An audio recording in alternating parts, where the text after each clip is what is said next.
கலையாத கல்வியும் குறையாத வயதும் ஓர் கபடு வாராத நட்பும் கன்றாத வளமையும் குன்றாத இளமையும் கழுபிணியிலாத உடலும் தலியாத மனமும் அன்பு அகலாத மனைவியும்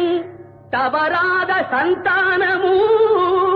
தாழாத கீர்த்தியும் மாறாத வார்த்தையும் தடைகள் வாராத கொடையும்